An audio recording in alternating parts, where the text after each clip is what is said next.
sisi konsepnya saya kira apapun ininya sudah dibahas. Ini dari tingkat SMA juga ya, tentang relativitas ini kan dari tingkat SMA ini sudah ada. Nah di sekarang kita coba mendetilkannya sehingga kita akan memahaminya. Yang pertama terkait dengan relativitas, relativitas yang kalau bahasa kita disebut dengan relativitas klasik. Jadi intinya kalau kita memperbandingkannya mana yang relativitas klasik dan mana yang relativitas khusus. Nah, relativitas klasik ini kita memahaminya ada relatif terkait dengan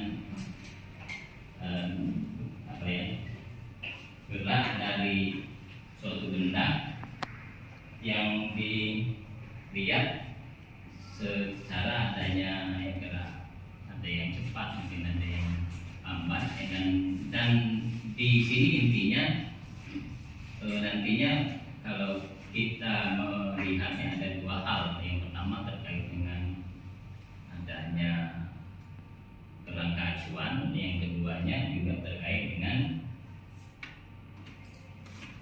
pengamat ya. Jadi ada dua hal itu. Yang pertamanya itu kalau kita sebut adalah kerangka acuan, yang keduanya terkait dengan pengamat. Nah dari sisi itu nanti ada relatifnya itu ya. Nah nanti yang pertama ini kita coba melihat gerak relatif klasik atau bahasa konsepnya disebut dengan gerak relatif atau juga bisa ya. Jadi yang telah kita memahaminya dari awal biasanya begitu ya. Ada relativitas, ada relatifnya itu dari titik acuan. Nah saya kira itu kita coba dulu yang langkah pertama. Langkah pertama ini kita coba melihat dari sebuah video yang kita akses dari YouTube yang banyak mengilhami ya bagaimana cara kita memahami tentang gerak relatif. Oke ya, kita coba melihat dari langkah saintifik. Yang pertama ya, dari sisi saintifik itu ada langkah yang pertama itu mengamati ya. Jadi intinya nanti dari langkah pertama ini akan menimbulkan ya kemampuan berpikir kritis, bagaimana bentuknya ada yang namanya membangun keterampilan dasar ya. Nanti ada di sisi itu bisa kita ya memfokuskan diri dari nanti kita coba melihat dari rangkaian pengamatan dari video ya. Oke kita coba ya melihat dari saintifiknya di langkah pertama. Langkah mengamati ini ada video tentang relativitas kelas. Oke kita mulai. Fenomena yang tadi adalah kerangka acuannya berupa mobil itu sendiri. Jadi kerangka acuannya juga ikut bergerak. Nah, apabila kerangka acuannya itu bergerak dengan kecepatan yang konstan, berarti dia memiliki percepatan sama dengan 0. Masih ingat kan materi tentang gerak lurus? Nah, kemudian poin yang terakhir yaitu prinsip relativitas Newton adalah berisi tentang hukum-hukum mekanika yang berlaku sama untuk semua kerangka acuan inersial. Nah, jadi di bawah adalah gambar maksud dari kerangka acuan itu seperti apa, yaitu terdiri dari koordinat X, Y, dan juga Z. Jadi S di situ adalah kerangka acuan yang diam, kita simbolkan S. Kemudian S aksen adalah kerangka acuan yang bergerak dengan kecepatan V. Kita ibaratkan ya, kecepatannya adalah V. Nah, kemudian misalkan kita mengukur matahari ya. Matahari kan dia mengalami suatu memiliki suatu kecepatan, kemudian diamati oleh dua kerangka acuan, yaitu kerangka yang diam sebagai S dan kerangka yang bergerak dengan kecepatan sebagai S akse.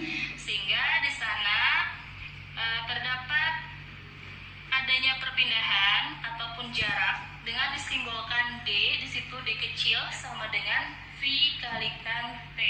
Di mana ada jarak, berarti di situ adanya kecepatan dikalikan dengan waktu.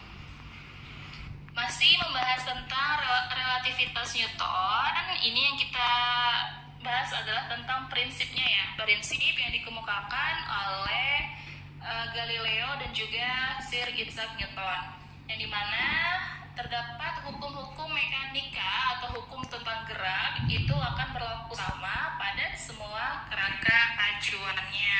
Nah, silakan kalian amati gambar di bawah itu. Kira-kira itu gambar maksudnya apa? Ada yang tahu?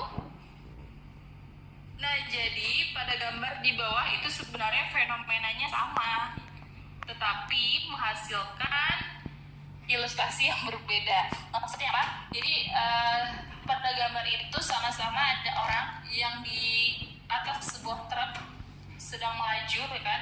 Dia melempar sebuah bola. Nah, pada gambar yang awal, misalkan kita ilustrasikan gambar A gitu kan, dia melihat bahwa lintasan si bolanya merupakan lintasan tegak lurus secara vertikal. Bola dilempar ke atas, kemudian terjatuh ke bawah. Bisa kita bayangkan kita berada di mobil atau di truk, kemudian kita melemparkan sebuah bola, otomatis kita lihat sendiri bola tersebut ia bergerak lurus gitu, naik ke atas, turun ke bawah gitu. Kemudian pada keadaan yang kedua, kita melemparkan bola di dalam sebuah truk tadi masih, tapi ada orang lain yang berada di pinggir jalan sedang melihat kita tuh sedang main bola. Nah, orang yang di pinggir jalan tersebut dalam posisi diam menganggap bola tersebut lintasannya berupa lintasan parabola, artinya lintasan lengkung. Kok beda sih? Padahal fenomenanya sama-sama orang yang sedang melempar bola, sama-sama di dalam truk ya, sedang melaju dengan kecepatan yang sama pula, tetapi di sini dipengaruhi oleh perbedaan kerangka acuan. Ya kan? Kerangka acuannya si orang yang di pinggir jalan itu kerangka acuan yang diam, sedangkan dalam posisi truknya yang sedang berjalan. Jadi di situ kalau ada kecepatan berarti ada perubahan posisi. Jadi ada posisi awal sama posisi akhir.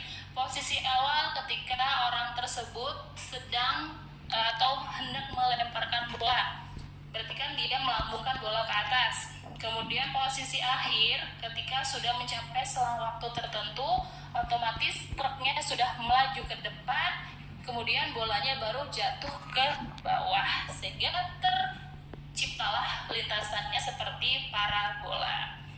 Sudah bisa dipahami? Nah, baik, kita next. Kita masuk ke transformasi Galileo. Nah, penerapan transformasi Galileo ini untuk menyatakan kedudukan sebuah titik ataupun benda yang kita perlukan itu adalah adanya kerangka acuan. Kerangka acuan atau sistem koordinat pada sumbu X, Y, dan juga Z. Nah, jadi contohnya, misalkan kita menyatakan suatu benda itu bergerak. Berarti kan ada seorang pengamat yang memerlukan kerangka acuan. Nah, kerangka acuannya pada saat sebelumnya kan kita tahu bahwa sumbu koordinat itu biasanya sumbu X dan juga sumbu Y. Namun di materi ini kita tambah satu sumbu lagi yaitu Z. Jadi ada 3 sumbu ya, X, Y, dan juga Z. Kemudian hubungan antara pengamatan dari suatu kejadian maupun peristiwa yang terjadi dalam suatu kerangka inersial jika diamati oleh pengamat yang berada dalam kerangka acuan lain yang bergerak dengan kecepatan relatif konstan, maka berlakulah transformasi Galileo ini. Jadi di sini untuk transformasi Galileo itu nanti diterapkan kerangka acuannya ada 2. yaitu kerangka acuan yang diam dan juga kerangka acuan yang bergerak, namun gerakannya dengan kecepatan relatif yaitu konstan. Oke, kita next. Supaya kalian lebih memudahkan dalam memahami transformasi Galileo, silahkan kalian simak atau kalian pahami gambar di bawah ini. Di situ ada dua keadaan untuk gambar yang di atas terlebih dahulu. Yang pertama adalah kerangka acuan diam yang disimbolkan sebagai S, di mana di situ terlihat ada Ali yang sedang berdiri di sebuah stasiun. Kita ibaratkan ya, stasiun berdiri di suatu tempat dalam posisi diam, otomatis kita ibaratkan rangka acuannya juga diam, yaitu S. Oke, clear? Nah, yang kedua di situ ada kerangka acuan S aksen. Maksudnya apa, Bu? Jadi kerangka acuan S aksen adalah kerangka acuan untuk yang bergerak. Jadi si truk itu dia melakukan dia memiliki kecepatan tertentu. Nah, bisa kalian lihat di dalam truk ya, ada orang juga dua. Yang pertama itu tentu si sopirnya, yang kedua adalah si Hasan yang juga bergerak di atas truknya. Jadi ada V1 dan juga ada V2 karena masing-masing melakukan kecepatan. Kemudian untuk keadaan awal dari cerita ini adalah, kan tadi sudah dibahas bahwa kerangka acuan adalah sistem koordinat X, Y, dan juga Z. Bisa kalian lihat lebih jelasnya yaitu pada gambar yang di bawah. Itu kerangka acuannya ada dua ya. Pada posisi awal atau keadaan awal itu kerangka acuannya saling berimpit. Itu kan berimpit dia segaris pada daerah horizontalnya. Baik pada kerangka yang S maupun kerangka yang S aksen, di mana itu T-nya sama dengan 0 untuk keadaan awal, artinya si truknya masih dalam stasiun, berarti dalam keadaan diam. Setelah truk tersebut bergerak, berarti ada perubahan waktu, ada kecepatan juga. Nah, otomatis kerangka acuannya tidak berimpit seperti itu lagi, tetapi si S aksen dia melakukan perubahan. Nah, pada saat si truk tersebut bergerak selama T sekon, maka kerangka acuan S aksen telah menempuh jarak atau kita simbolkan D sama dengan V1 dikali T. Ingat kembali materi pembelajaran kelas 10 di mana jarak adalah kecepatan dikalikan waktu. Kenapa di situ menggunakan V1, Bu, tidak V2? Karena pada posisi awal poin penting mengatakan bahwa itu bergerak adalah dilihat dari truknya. Nah, truk bisa bergerak karena ada si sopir yang sedang menyetir. Otomatis si sopir tersebut merupakan kecepatan pertama, ya kan, untuk menggerakkan truknya. Jadi kita tulis V1. Jadi jarak antara kerangka diam atau S menuju ke kerangka yang sudah bergerak atau S aksen adalah D, simbolnya V1 dikalikan T. Sampai sini paham? Nah, selanjutnya pada keadaan di atas truk itu juga terdapat Hasan dengan simbol V2 yang juga melakukan kecepatan. Maka kedudukan Hasan juga dinyatakan dalam koordinat X, Y, dan Z terhadap kerangka diam atau kerangka S. Sehingga untuk X aksen artinya adalah sumbu koordinat X pada kerangka acuan yang bergerak, yaitu sama dengan X dikurang V1 dikali T. Kira-kira paham nggak? Jadi dapat persamaan itu. Nah, coba kalian lihat x-aksen. X-aksen di situ kan ada garis merah tuh yang sejajar dengan badannya si Hasan. Hasil dari x-aksennya. Jadi kalian fokusnya ke 3 tanda panahnya aja. Yang pertama tanda panah untuk x-aksen, yang kedua tanda panah untuk x, dan yang ketiga tanda panah untuk yang d, yaitu jaraknya. Jadi x itu merupakan jarak total, x-aksen merupakan jarak antara si Hasan dengan sumbu yang bergerak tadi atau kerangka yang bergerak. Berarti kan kerangka yang bergerak atau x-aksen itu sama dengan kerangka total atau x dikurang dengan jarak yang sudah ditempuh si truk. Paham? Terlihat tergambar di tontonan tadi ya, bahwa di video itu kita coba melihat bagaimana bentuk ya ada kerangka acuan diam, ada kerangka acuan bergerak, dan ada yang diamati ya. Nah, dari sisi ini untuk selanjutnya kita memasuki langkah kedua, yaitu menanya. Nah, dari langkah kedua ini saya minta kira-kira apa yang dari yang tadi ya ditonton tadi, kira-kira apa yang dapat Anda pahami dan apa kira-kira yang belum Anda pahami, sehingga timbullah langkah kedua, itu menanya atau pertanyaan. Oke, persilakan kalau ada yang mau bertanya. Saya mau. Ya. Perkenalkan, saya Rahmi Pramesti, NPM 41210003 dan perwakilan dari kelompok 1 ingin bertanya Bapak. Pertanyaan saya, seberapa penting titik acuan pengamat itu? Lalu yang kedua yaitu apa sumbangan relativitas klasik terhadap relativitas khusus, Pak? Oh ya, oke. Dari ada 2 ya. Jadi dilihat dari yang pertama, kalau saya lihat itu terkait dengan adanya kerangka acuan dan itu ya pengamat ya. Jadi yang kedua itu sumbangan dari relativitas klasik terhadap relativitas khusus.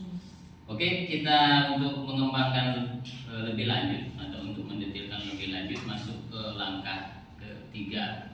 Jadi langkah ketiga ini mengumpulkan data atau mengumpulkan informasi yang nanti terkait juga sekaligus akan menjawab jadi apa yang ditanyakan oleh Rahim Pramesti. Nah, dari sisi ini dicoba buka di e-modul ya, adanya langkah ketiga atau adanya langkah ketiga itu mengumpulkan data dan informasi. Itu ada LKM 1. LKM 1 itu yang pertama ya, kita coba melihat ada di LKM 1 ya. Coba dilihat di HP-nya atau yang terkait ya. Jadi LKM 1 itu tentang relativitas dari Newton yang kita pahami tadi. Nah, itu ada 3 soal kalau tidak salah ya. Yang pertama itu ketika Mia berada di dalam mobil dan melihat sepeda di depannya bergerak dengan arah yang berlawanan dengan mobil Mia. Dia mengukur kecepatan sepeda tersebut adalah 20 meter per sekon. Ya, Mia yang mengukurnya ya. Selanjutnya pada waktu yang sama Sultan itu dalam keadaan diam di pinggir jalan dan mengukur kecepatan gerak motor tersebut adalah 10 meter per sekon. Jadi ada 2 hal yang berbeda di sini disebut ya, kita ingin mencari perbedaan hasil pengukuran tersebut disebabkan kenapa?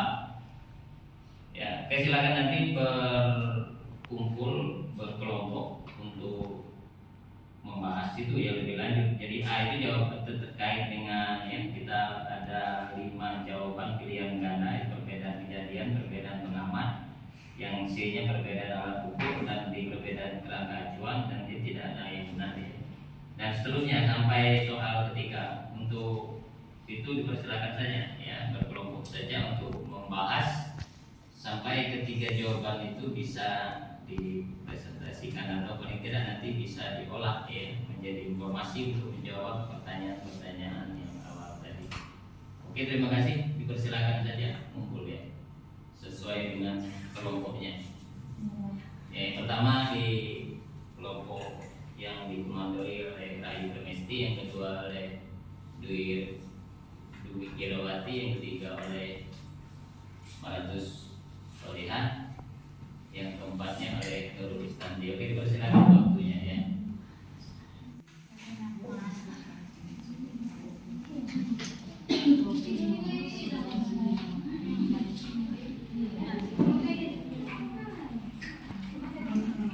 Sesuai dengan yang diminta tadi, terdiri dari 4 kelompok dengan masing-masing ada yang 6, ada yang 5 ya. Di jumlah kita ini 22 orang ya. Jadi intinya itu dicoba ada LKM tadi ya. LKM itu terdiri dari 3 soal. Paling tidak saya meminta minimal ada 2 soal yang dikerjakan ya. Nah, dari situ saya minta nanti coba dikerjakan saja nomor 1 dan nomor 3 aja ya. Nomor 1 dan nomor 3 diminta waktunya ya lebih kurang 5 menit ya untuk menyelesaikan itu.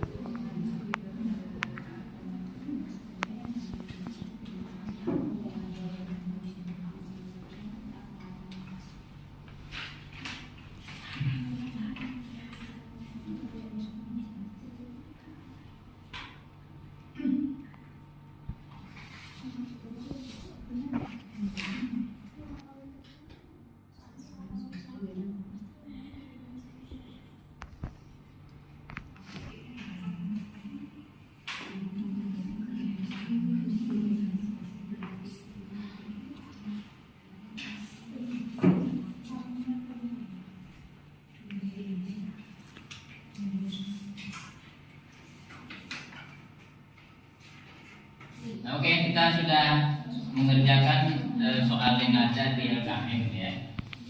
Nah, untuk langkah keempat ini saya kira sekaligus mengerjakan soal dan sekaligus mengumpulkan informasi-informasi lain yang terkait sehingga membuat Anda lebih memahami tentang relativitas Galileo atau relativitas klasik gitu ya. Dan sekaligus langkah keempat ini ya kita disuruh mengembangkan penjelasan lebih lanjut kalau di indikator berpikir kritisnya ya. Jadi tidak hanya kita menjawab soal yang ada, tapi sekaligus kita disuruh mengumpul informasi sebanyak mungkin terkait dengan gerak relativitas Newton tadi ya. Nah, untuk menyingkat waktu, saya kira yang pertanyaan pertama dari LKM ya mungkin langsung saja ya, saya tunjuk saja di kelompok sebelah kiri saya dan dipersilakan maju ke papan tulis atau langsung saja ya, atau bagaimana sehingga pada akhirnya jawaban nomor 1 itu bisa dijawab. Oke, terima kasih. Lanjut. Oke, langsung saja. Saya perwakilan dari kelompok 3 akan menjawab pertanyaan dari LKM yang pertama, yaitu soalnya ketika Mia berada di dalam mobil dan melihat sepeda di depannya bergerak dengan arah yang berlawanan dengan mobil Mia. Dia mengukur kecepatan sepeda tersebut adalah 20 meter per sekon. Kemudian pada waktu yang sama Sultan diam di pinggir jalan dan mengukur kecepatan gerak motor tersebut adalah 10 meter per sekon. Kemudian yang ditanyakan yaitu perbedaan hasil pengukuran tersebut disebabkan dikarenakan perbedaan hasil pengukuran tersebut disebabkan karena perbedaan pengamat, maka jawaban yang tepat menurut kelompok kami adalah B, perbedaan pengamat. Oke ya, jadi dari sisi jawaban saya kira sudah tepat ya, bahwa ketika terjadi dua pengamatan yang berbeda, otomatis menghasilkan jawaban yang berbeda ya. Makanya tadi oleh Mia dan satu Sultan ya, itu akan terjadi perbedaan hasil pengukuran. Nah, dari sisi itu saya kira sudah tepatnya jawabannya adalah perbedaan pengamat. Oke, dilanjutkan saja mungkin kelompok yang soal yang ketiga saja ya, jadi 2 soal saja. Itu saya tunjuk saja kelompok yang di hadapan saya, kelompok kelompok 2 ya. Dipersilakan kelompok 2 untuk menjawab ya, mau bertulis atau lisan silakan ya.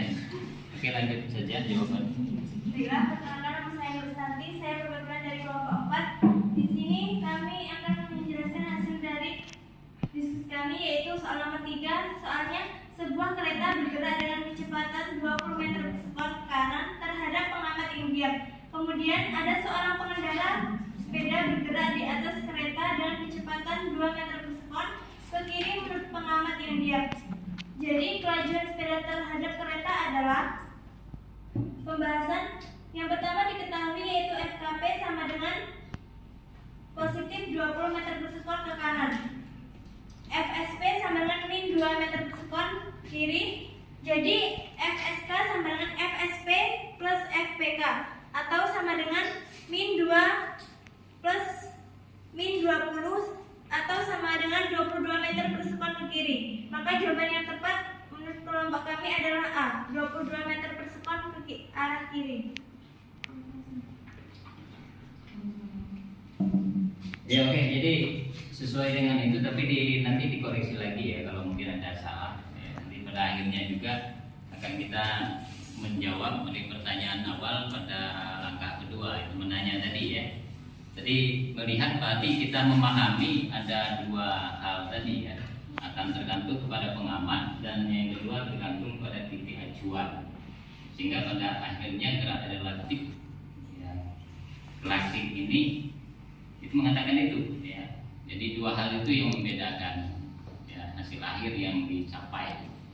Nah, saya kira dari sisi konsepnya nanti dipahami lebih lanjut, karena tahap ketiga ini mengumpulkan informasi sebanyak-banyaknya terkait dengan konsep relativitas klasik tadi ya, yang pada akhirnya setiap kita juga akan sering melakukan gerak relatif ya.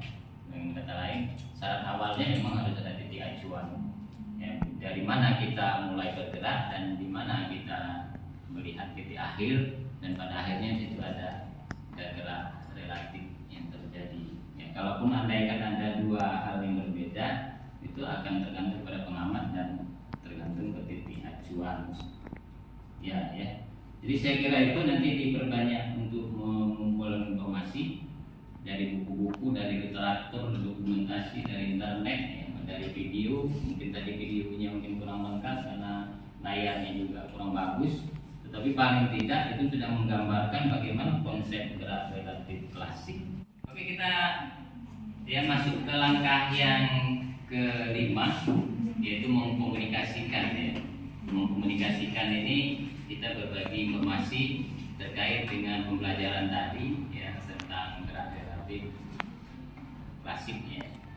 Untuk rangkuman akhir saya kira, atau mengkomunikasikan ke depan, saya minta ya, saya tunjuk saja ya langsung di kelompok depan saya. Untuk itu dipersilakan kepada Bu Wirawati untuk merangkum apa yang kita bikin tadi ya, tentang gerak relatif klasik. Untuk itu dipersilakan. Baiklah, di sini saya Wirawati akan menyimpulkan atau merangkumkan hasil dari pembelajaran kita hari ini, yaitu gerak relatif klasik adalah gerak yang diamati oleh pengamat yang tergantung pada lokasi atau kerangka acuan pengamat. Transformasi Galileo atau transformasi klasik adalah transformasi dari koordinat dalam kerangka acuan ke sistem koordinat relatif terhadap kerangka acuan yang awal. Sebuah peristiwa yang diamati oleh dua pengamat yang ada pada kerangka acuan inersia berbeda S dan S aksen secara simultan memiliki koordinat yang berbeda antara satu sama lain. Persamaan-persamaan yang menghubungkan dua pengamatan terhadap sebuah peristiwa pada dua kerangka acuan yang berbeda disebut dengan persamaan transformasi. Pada fisika klasik, dengan kecepatan pengamat atau objek sangat kecil dibandingkan dengan kecepatan cahaya. Persamaan transformasi ini disebut dengan persamaan transformasi Galileo.